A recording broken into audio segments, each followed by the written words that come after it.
Book of Ezra.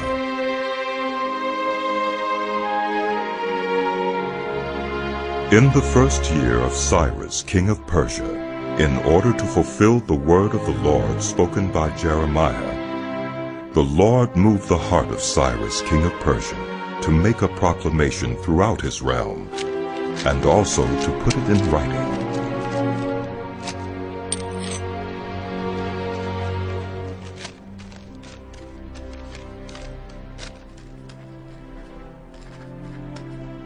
This is what Cyrus, king of Persia, says.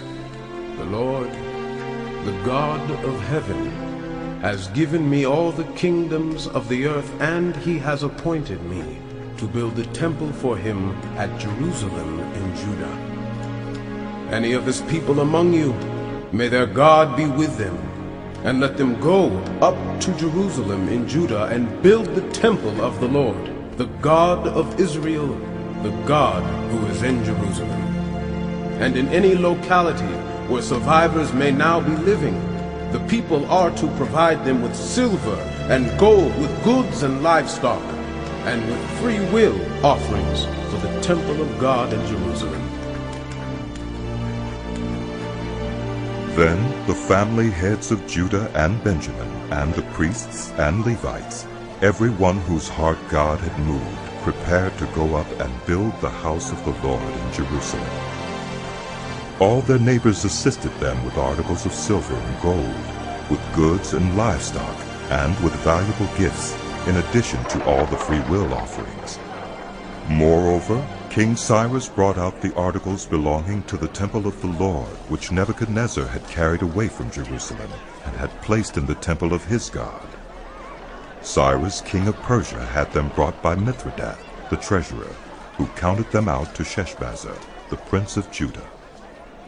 This was the inventory: gold dishes, 30; silver dishes, 1,000; silver pans, 29; gold bowls, 30; matching silver bowls, 410; other articles, 1,000. In all, there were 5,400 articles of gold and of silver. Sheshbazzar brought all these along with the exiles when they came up from Babylon to Jerusalem. Now these are the people of the province who came up from the captivity of the exiles, whom Nebuchadnezzar, king of Babylon, had taken captive to Babylon. They returned to Jerusalem and Judah, all to their own towns, in company with Zerubbabel, Joshua, Nehemiah, Seraiah, Reelaiah, Mordecai, Bilshan, Mispah, Bigvai, Rehum, and Baunah. The list of the men of the people of Israel, the descendants of Parosh, 2,172. Of Shephatiah, 372. Of Ara, 775. Of Pahath-Moab, through the line of Jeshua and Joab, 2,812. Of Elam, 1,254. Of Zattu, 945. Of Zakkai, 760. Of Bani, 642. Of Bebai, 623. Of Azgad, 1,222. Of Adonikam, 666. Of Bigvai, 2,056. Of Adin, 454. Of Ater, through Hezekiah, 98. Of Bezai, 323. Of Jorai, 112. Of Hashem, 223. Of Gibbar, 95. The men of Bethlehem, 123.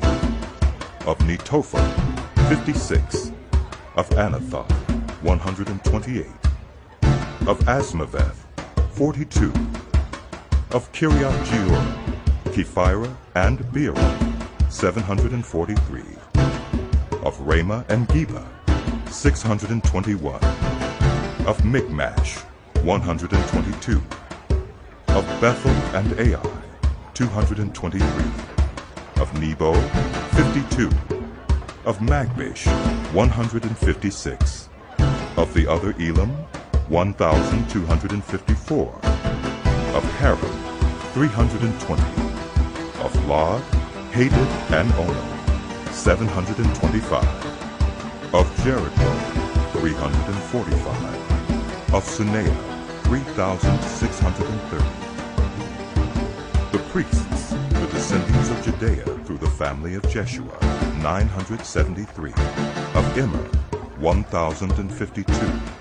Of Pashur, 1,247. Of Haram, 1,017. The Levites, the descendants of Jeshua and Kadmiel of the line of Hodaviah, 74. The musicians, the descendants of Asaph, 128. The gatekeepers of the temple, the descendants of Shallum, Ater, Talmon, Akab, Hatita, and Shobai, 139.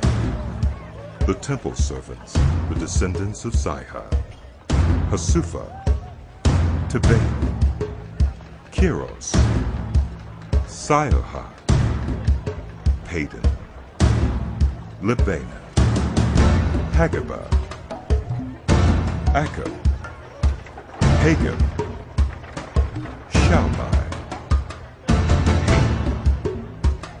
Giddel, Gahar, Reel, Rezin, Nekoda, Gazam,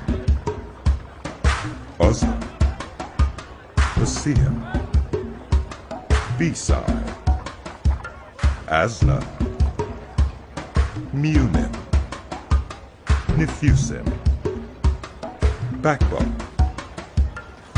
Hakupha, Harher, Basla, Mahida, Harsha, Barkos, Sisera, Teba, Neziah, and Hutipha. The descendants of the servants of Solomon. The descendants of Sotai, Hasophereth, Peru, Jeulah, Darkon, Giddel, Shephatiah, Hattel, Pokereth Hazabaim, and Amai. The temple servants and the descendants of the servants of Solomon, 392. The following came up from the towns of Tel Melah, Tel Harsha, Kirath, Adon, and Immer, but they could not show that their families were descended from Israel. The descendants of Delaiah, Tobiah, and Nekoda, 652. And from among the priests, the descendants of Hobaiah, Hakaz, and Barzillai, a man who had married a daughter of Barzillai, the Gileadite, and was called by that name. These searched for their family records, but they could not find them, and so were excluded from the priesthood as unclean. The governor ordered them not to eat any of the most sacred food until there was a priest ministering with the Urim and Thummim. The whole company numbered 42,360, besides their 7,337 male and female slaves. And they also had 200 male and female singers. They had 736 horses, 245 mules, 435 camels, and 6,720 donkeys. When they arrived at the house of the Lord in Jerusalem, some of the heads of the families gave free will offerings toward the rebuilding of the house of God on its site. According to their ability, they gave to the treasury for this work 61,000 darics of gold, 5,000 minas of silver, and 100 priestly garments. The priests, the Levites, the musicians, the gatekeepers, and the temple servants settled in their own towns, along with some of the other people, and the rest of the Israelites settled in their towns. When the 7th month came and the Israelites had settled in their towns, the people assembled with one accord in Jerusalem. Then Joshua, son of Josadak, and his fellow priests, and Zerubbabel, son of Shealtiel, and his associates, began to build the altar of the God of Israel to sacrifice burnt offerings on it, in accordance with what is written in the law of Moses, the man of God. Despite their fear of the peoples around them, they built the altar on its foundation and sacrificed burnt offerings on it to the Lord, both the morning and evening sacrifices. Then, in accordance with what is written, they celebrated the Festival of Tabernacles with the required number of burnt offerings prescribed for each day. After that, they presented the regular burnt offerings, the new moon sacrifices, and the sacrifices for all the appointed sacred festivals of the Lord, as well as those brought as free will offerings to the Lord. On the first day of the 7th month, they began to offer burnt offerings to the Lord, though the foundation of the Lord's temple had not yet been laid.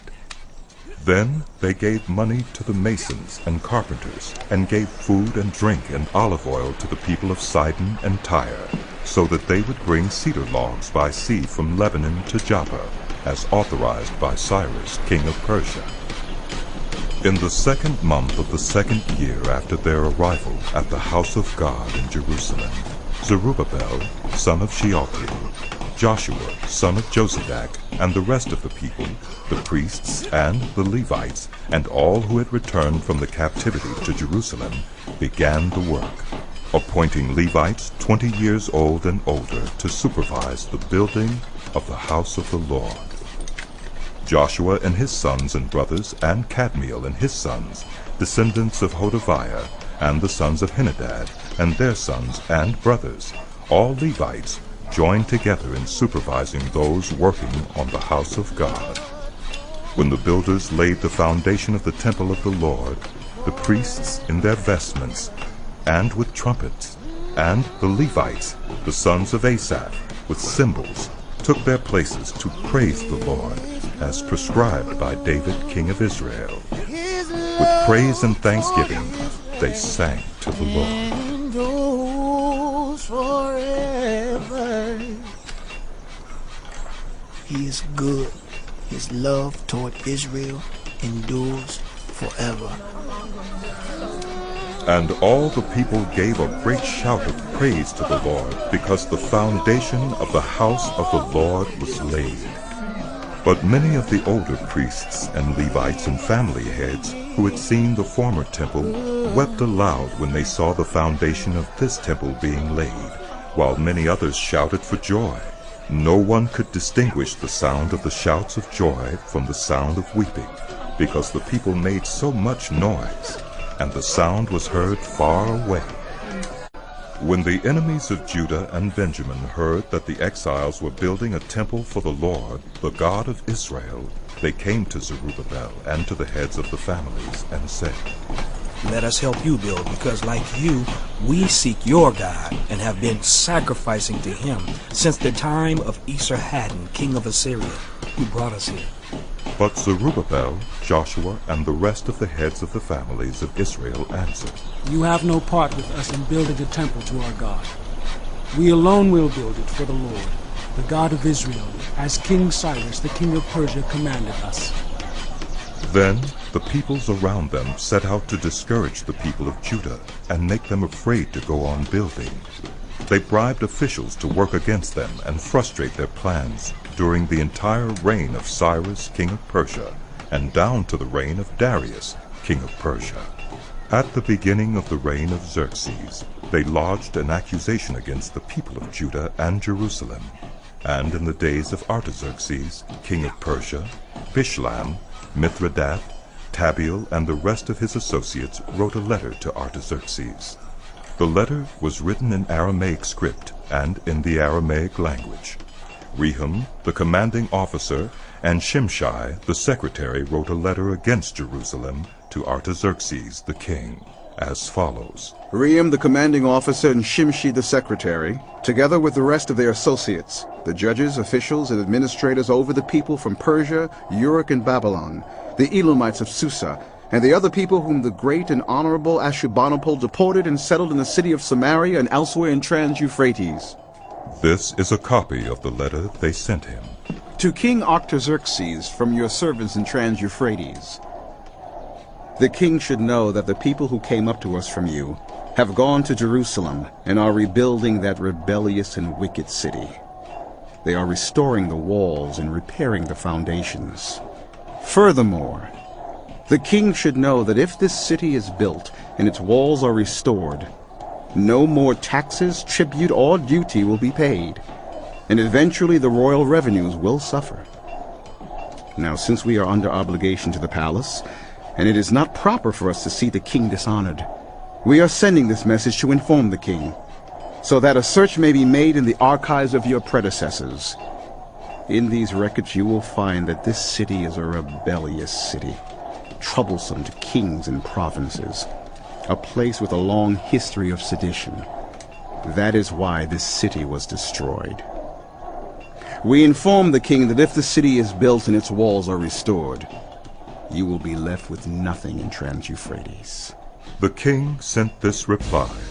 To Raham, the commanding officer, Shimshai, the secretary, and the rest of their associates living in Samaria and elsewhere in Trans-Euphrates, greetings. The letter you sent us has been read and translated in my presence. I issued an order, and a search was made, and it was found that this city has a long history of revolt against kings and has been a place of rebellion and sedition.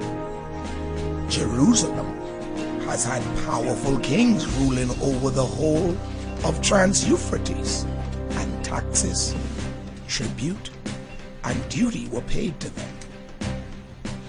Now issue an order to these people to stop work, so that this city will not be rebuilt until I so order. Be careful not to neglect this matter. Why let this threat grow to the detriment of the royal interest? As soon as the copy of the letter of King Artaxerxes was read to Raham and Shimshai, the secretary, and their associates, they went immediately to the Jews in Jerusalem and compelled them by force to stop. Thus the work on the house of God in Jerusalem came to a standstill until the 2nd year of the reign of Darius, king of Persia. Now Haggai the prophet and Zechariah the prophet, a descendant of Iddo, prophesied to the Jews in Judah and Jerusalem in the name of the God of Israel, who was over them. Then Zerubbabel, son of Shealtiel, and Joshua, son of Josadak, set to work to rebuild the house of God in Jerusalem. And the prophets of God were with them, supporting them. At that time, Tattenai, governor of Trans-Euphrates, and Shethar-Bozenai, and their associates went to them and asked, Who authorized you to rebuild this temple and to finish it? They also asked, What are the names of those who are constructing this building? But the eye of their God was watching over the elders of the Jews, and they would not stop until a report could go to Darius and his written reply be received. This is a copy of the letter that Tattenai, governor of Trans-Euphrates, and Shethar-Bozenai and their associates, the officials of Trans-Euphrates, sent to King Darius. The report they sent him read as follows. To King Darius, cordial greetings. The king should know that we went to the district of Judah, to the temple of the great God. The people are building it with large stones and placing the timbers in the walls. The work is being carried on with diligence and is making rapid progress under their direction. We questioned the elders and asked them, Who authorized you to rebuild this temple and to finish it? We also asked them their names, so that we could write down the names of their leaders for your information. This is the answer they gave us. We are the servants of the God of heaven and earth, and we are rebuilding the temple that was built many years ago, one that a great king of Israel built and finished. But because our ancestors angered the God of heaven, he gave them into the hands of Nebuchadnezzar, the Chaldean king of Babylon, who destroyed this temple and deported the people to Babylon. However, in the 1st year of Cyrus, king of Babylon, King Cyrus issued a decree to rebuild this house of God. He even removed from the temple of Babylon the gold and silver articles of the house of God, which Nebuchadnezzar had taken from the temple in Jerusalem and brought to the temple in Babylon. Then King Cyrus gave them to a man named Sheshbazzar, whom he had appointed governor, and he told him, "Take these articles and go and deposit them in the temple in Jerusalem, and rebuild the house of God on its site."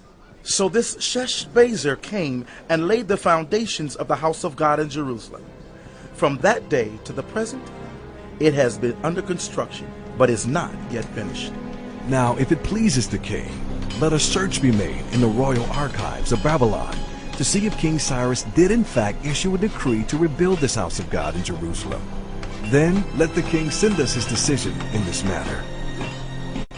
King Darius then issued an order, and they searched in the archives stored in the treasury at Babylon. A scroll was found in the citadel of Ecbatana in the province of Media, and this was written on it. Memorandum. In the first year of King Cyrus, the king issued a decree concerning the temple of God in Jerusalem. Let the temple be rebuilt as a place to present sacrifices, and let its foundations be laid. It is to be 60 cubits high and 60 cubits wide, with 3 courses of large stones and 1 of timbers. The costs are to be paid by the royal treasury. Also, the gold and silver articles of the house of God, which Nebuchadnezzar took from the temple in Jerusalem and brought to Babylon, are to be returned to their places in the temple in Jerusalem. They are to be deposited in the house of God. Now then, Tattenai, governor of Trans-Euphrates, and Shethar-Bozenai, and you other officials of that province, stay away from there. Do not interfere with the work on this temple of God. Let the governor of the Jews and the Jewish elders rebuild this house of God on its site. Moreover, I hereby decree what you are to do for these elders of the Jews in the construction of this house of God.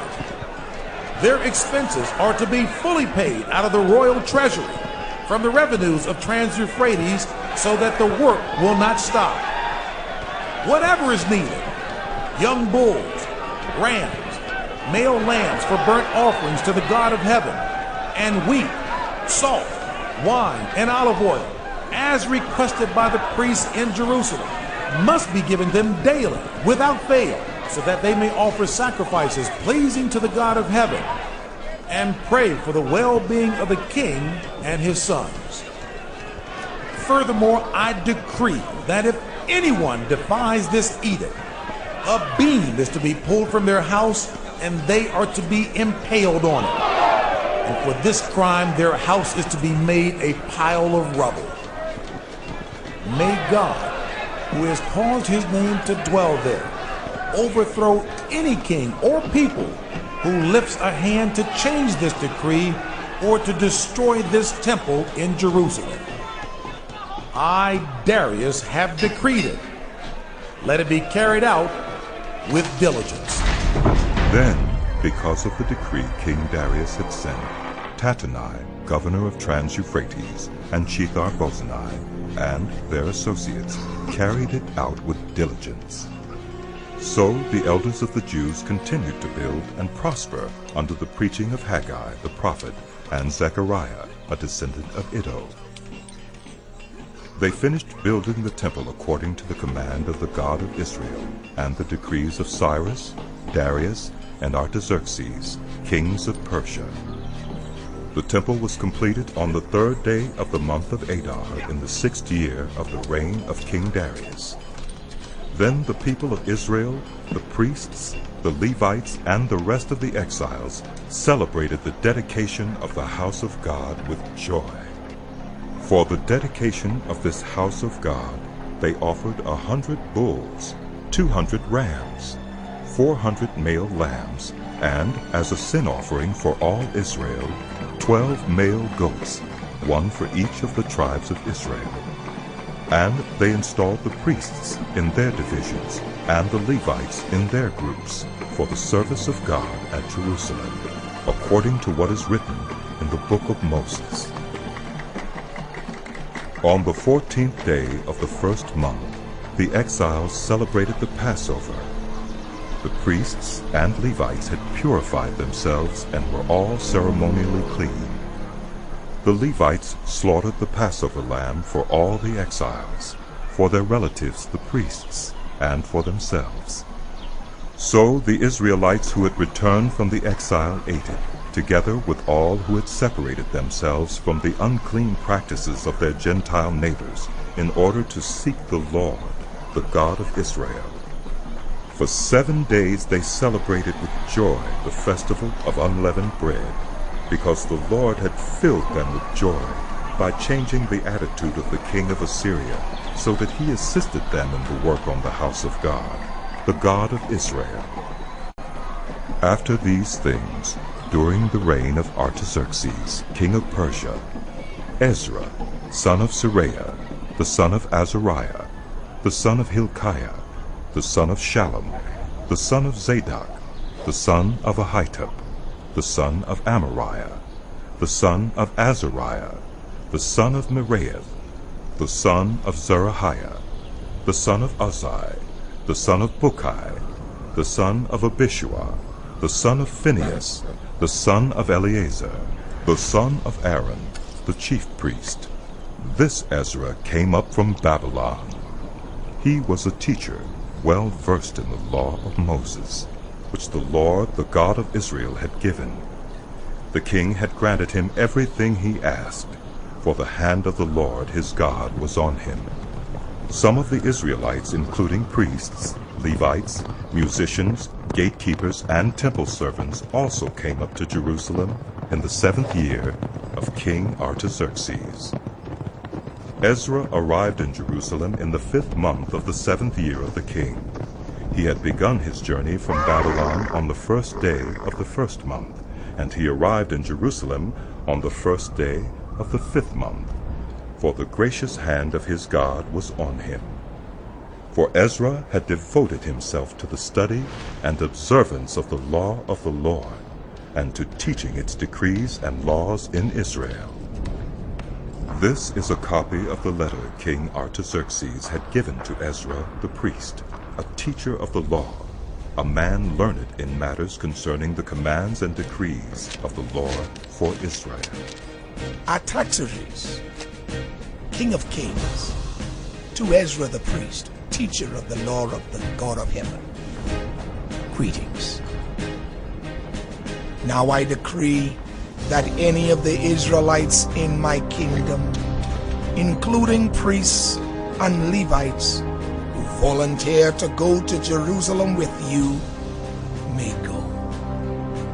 You are sent by the king and his 7 advisors to inquire about Judah and Jerusalem with regard to the law of your God, which is in your hand.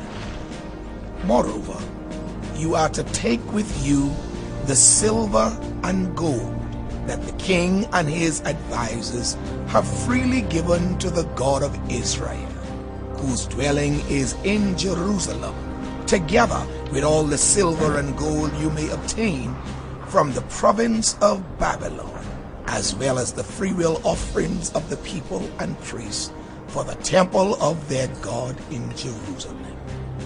With this money, be sure to buy bulls, rams, and male lambs, together with their grain offerings and drink offerings, and sacrifice them on the altar of the temple of your God in Jerusalem. You and your fellow Israelites may then do whatever seems best with the rest of the silver and gold, in accordance with the will of your God. Deliver to the God of Jerusalem all the articles entrusted to you for worship in the temple of your God, and anything else needed for the temple of your God that you are responsible to supply, you may provide from the royal treasury. Now I, King Artaxerxes, decree that all the treasures of Trans-Euphrates are to provide with diligence whatever Ezra the priest, the teacher of the law of the God of heaven, may ask of you, up to 100 talents of silver, 100 cores of wheat, 100 baths of wine, 100 baths of olive oil, and salt without limit. Whatever the God of heaven has prescribed, let it be done with diligence for the temple of the God of heaven. Why should his wrath fall on the realm of the king and of his sons? You are also to know that you have no authority to impose taxes, tribute, or duty on any of the priests, Levites, musicians, gatekeepers, temple servants, or other workers at this house of God. And you, Ezra, in accordance with the wisdom of your God which you possess, appoint magistrates and judges to administer justice to all the people of Trans-Euphrates, all who know the laws of your God. And you are to teach any who do not know them. Whoever does not obey the law of your God and the law of the king must surely be punished by death, banishment, confiscation of property, or imprisonment. Praise be to the Lord, the God of our ancestors, who has put it into the king's heart to bring honor to the house of the Lord in Jerusalem in this way, and who has extended his good favor to me before the king and his advisors and all the king's powerful officials. Because the hand of the Lord my God was on me, I took courage and gathered leaders from Israel to go up with me. These are the family heads and those registered with them who came up with me from Babylon during the reign of King Artaxerxes. Of the descendants of Phinehas, Gershom. Of the descendants of Ithamar, Daniel. Of the descendants of David, Hattush. Of the descendants of Shechaniah. Of the descendants of Parosh, Zechariah. And with him were registered 150 men. Of the descendants of Pahath Moab, Elihoenai, son of Zerahiah, and with him 200 men. Of the descendants of Zattu, Shechaniah, son of Jehaziel, and with him 300 men. Of the descendants of Adin, Ebed, son of Jonathan, and with him 50 men. Of the descendants of Elam, Jeshaiah, son of Athaliah, and with him 70 men. Of the descendants of Shephatiah, Zebediah, son of Michael, and with him 80 men. Of the descendants of Joab, Obadiah, son of Jehiel, and with him 218 men. Of the descendants of Bani, Shalomith, son of Josephiah, and with him 160 men. Of the descendants of Bebai, Zechariah, son of Bebai, and with him 28 men. Of the descendants of Azgad, Johanan, son of Hakatan, and with him 110 men. Of the descendants of Adonikam, the last ones whose names were Eliphalet, Jeuel, and Shemaiah, and with them 60 men. Of the descendants of Bigvai, Uthai, and Zachar, and with them 70 men. I assembled them at the canal that flows toward Ahava, and we camped there 3 days. When I checked among the people and the priests, I found no Levites there. So I summoned Eleazar, Ariel, Shemaiah, Elnathan, Jarib, Elnathan, Nathan, Zechariah, and Meshullam, who were leaders, and Joiarib, and Elnathan, who were men of learning, and I ordered them to go to Iddo, the leader in Cassifiah. I told them what to say to Iddo and his associates, the temple servants in Cassifiah, so that they might bring attendance to us for the house of our God. Because the gracious hand of our God was on us, they brought us Sherebiah, a capable man, from the descendants of Melai, son of Levi, the son of Israel, and Sherebiah's sons and brothers, 18 in all, and Heshabiah, together with Jeshaiah from the descendants of Merari, and his brothers and nephews, 20 in all. They also brought 220 of the temple servants, a body that David and the officials had established to assist the Levites. All were registered by name. There, by the Ahava canal, I proclaimed a fast, so that we might humble ourselves before our God, and ask him for a safe journey for us and our children with all our possessions. I was ashamed to ask the king for soldiers and horsemen to protect us from enemies on the road, because we had told the king, "The gracious hand of our God is on everyone who looks to him, but his great anger is against all who forsake him." So we fasted and petitioned our God about this, and he answered our prayer. Then I set apart 12 of the leading priests, namely Sherebiah, Hashabiah, and 10 of their brothers. And I weighed out to them the offering of silver and gold, and the articles that the king, his advisors, his officials, and all Israel present there had donated for the house of our God. I weighed out to them 650 talents of silver, silver articles weighing 100 talents, 100 talents of gold, 20 bowls of gold valued at 1,000 darics, and 2 fine articles of polished bronze as precious as gold. I said to them, "You as well as these articles are consecrated to the Lord. The silver and gold are a free will offering to the Lord, the God of your ancestors. Guard them carefully until you weigh them out in the chambers of the house of the Lord in Jerusalem before the leading priests and the Levites and the family heads of Israel." Then the priests and Levites received the silver and gold and sacred articles that had been weighed out to be taken to the house of our God in Jerusalem. On the 12th day of the first month, we set out from the Ahava Canal to go to Jerusalem.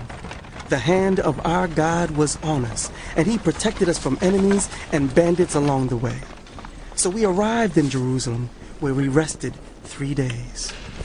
On the 4th day, in the house of our God, we weighed out the silver and gold and the sacred articles into the hands of Merimoth, son of Uriah the priest. Eleazar, son of Phinehas, was with him, and so were the Levites, Jozabad, son of Jeshua, and Noadiah, son of Benui. Everything was accounted for by number and weight, and the entire weight was recorded at that time. Then the exiles who had returned from captivity sacrificed burnt offerings to the God of Israel. 12 bulls for all Israel, 96 rams, 77 male lambs, and, as a sin offering, 12 male goats. All this was a burnt offering to the Lord. They also delivered the king's orders to the royal satraps and to the governors of Trans-Euphrates, who then gave assistance to the people and to the house of God. After these things had been done, the leaders came to me and said, "The people of Israel, including the priests and the Levites, have not kept themselves separate from the neighboring peoples with their detestable practices, like those of the Canaanites, Hittites, Perizzites, Jebusites, Ammonites, Moabites, Egyptians, and Amorites. They have taken some of their daughters as wives for themselves and their sons, and have mingled the holy race with the peoples around them, and the leaders and officials have led the way in this unfaithfulness." When I heard this, I tore my tunic and cloak, pulled hair from my head and beard, and sat down appalled. Then everyone who trembled at the words of the God of Israel gathered around me because of this unfaithfulness of the exiles. And I sat there, appalled, until the evening sacrifice. Then at the evening sacrifice, I rose from my self-abasement with my tunic and cloak torn and fell on my knees with my hands spread out to the Lord my God and prayed. My God, my God, I am too ashamed and disgraced, my God, to lift up my face to you, because our sins are higher than our heads, and our guilt has reached to the heavens. From the days of our ancestors until now, our guilt has been great. Because of our sins, we and our kings and our priests have been subjected to the sword and captivity, to pillage and humiliation at the hand of foreign kings, as it is today. But now, for a brief moment, the Lord our God has been gracious in leaving us a remnant and giving us a firm place in his sanctuary. And so, our God gives light to our eyes and a little relief in our bondage. Though we are slaves, our God has not forsaken us in our bondage. He has shown us kindness in the sight of the kings of Persia. He has granted us new life to rebuild the house of our God and repair its ruins, and he has given us a wall of protection in Judah and Jerusalem. But now, our God, what can we say after this? For we have forsaken the commands you gave through your servants the prophets when you said, "The land you are entering to possess is a land polluted by the corruption of its peoples. By their detestable practices, they have filled it with their impurity from one end to the other. Therefore, do not give your daughters in marriage to their sons, or take their daughters for your sons. Do not seek a treaty of friendship with them at any time, that you may be strong and eat the good things of the land and leave it to your children as an everlasting inheritance. What has happened to us is a result of our evil deeds and our great guilt. And yet, our God, you have punished us less than our sins deserved, and have given us a remnant like this. Shall we then break your commands again and intermarry with the peoples who commit such detestable practices? Would you not be angry enough with us to destroy us, leaving us no remnant or survivor? Lord, the God of Israel, you are righteous. We are left this day as a remnant. Here we are before you in our guilt, though because of it, not one of us can stand in your presence. While Ezra was praying and confessing, weeping and throwing himself down before the house of God, a large crowd of Israelites, men, women, and children, gathered around him. They too wept bitterly. Then Shechaniah, son of Jehiel, one of the descendants of Elam, said to Ezra, "We have been unfaithful to our God by marrying foreign women from the peoples around us. But in spite of this, there is still hope for Israel. Now let us make a covenant before our God to send away all these women and their children in accordance with the counsel of my Lord and of those who fear the commands of our God. Let it be done according to the law. Rise up. This matter is in your hands. We will support you, so take courage and do it." So Ezra rose up and put the leading priests and Levites and all Israel under oath to do what had been suggested, and they took the oath. Then Ezra withdrew from before the house of God and went to the room of Jehohanan, son of Eliashib. While he was there, he ate no food and drank no water, because he continued to mourn over the unfaithfulness of the exiles. A proclamation was then issued throughout Judah and Jerusalem for all the exiles to assemble in Jerusalem. Anyone who failed to appear within 3 days would forfeit all his property in accordance with the decision of the officials and elders, and would himself be expelled from the assembly of the exiles. Within the 3 days all the men of Judah and Benjamin had gathered in Jerusalem, and on the 20th day of the 9th month all the people were sitting in the square before the house of God, greatly distressed by the occasion and because of the rain. Then Ezra the priest stood up and said to them, "You have been unfaithful. You have married foreign women, adding to Israel's guilt. Now honor the Lord, the God of your ancestors, and do his will. Separate yourselves from the peoples around you and from your foreign wives." The whole assembly responded with a loud voice, "You are right. We must do as you say. But there are many people here, and it is the rainy season, so we cannot stand outside.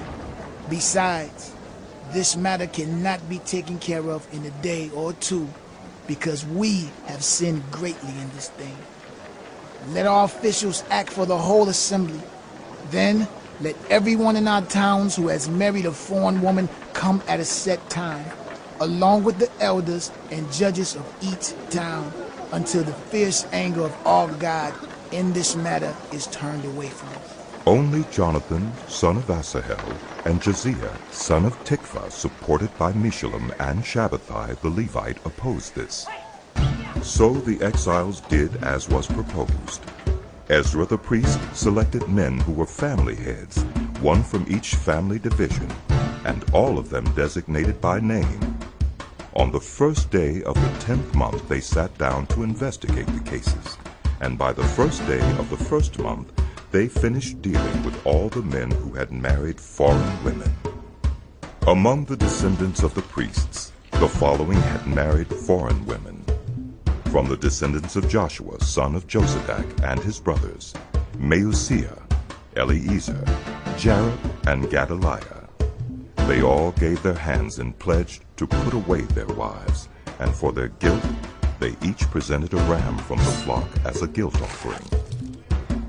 From the descendants of Immer, Hunani and Zebediah. From the descendants of Haran, Maaseiah, Elijah, Shemaiah, Jehiel, and Uzziah. From the descendants of Pashur, Elioenai, Maaseiah, Ishmael, Nethanel, Jozabad, and Elusa. Among the Levites, Jozabad, Shimei, Kileah, that is, Kelita, Pethahiah, Judah, and Eliezer. From the musicians, Eliashib. From the gatekeepers, Shallum, Telem, and Uri. And among the other Israelites, from the descendants of Parosh, Ramiah, Isaiah, Malchijah, Mijamin, Eleazar, Malchijah, and Benaiah. From the descendants of Elam, Mattaniah, Zechariah, Jehiel, Abdi, Jeremoth, and Elijah.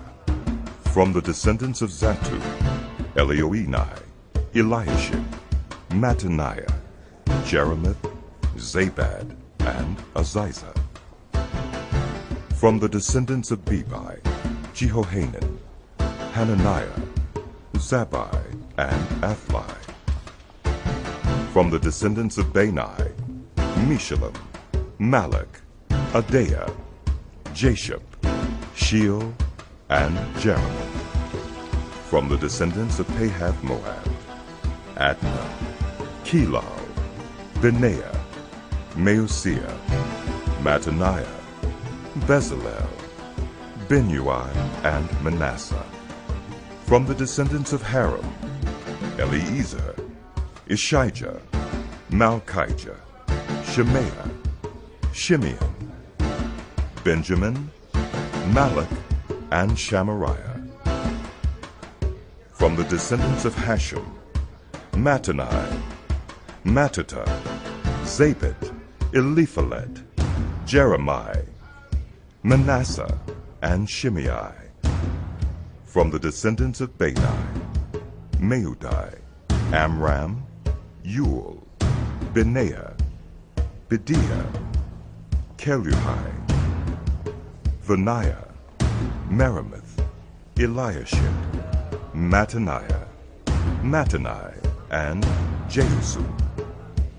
From the descendants of Benui, Shimei, Shelemiah, Nathan, Adaiah, Magnadavai, Sheshai, Sharai, Azarel, Shelemiah, Shemariah, Shallum, Amariah, and Joseph. From the descendants of Nebo, Jeiel, Mattathiah, Zabad, Zabina, Jaddai, Joel, and Benaiah. All these had married foreign women, and some of them had children by these wives.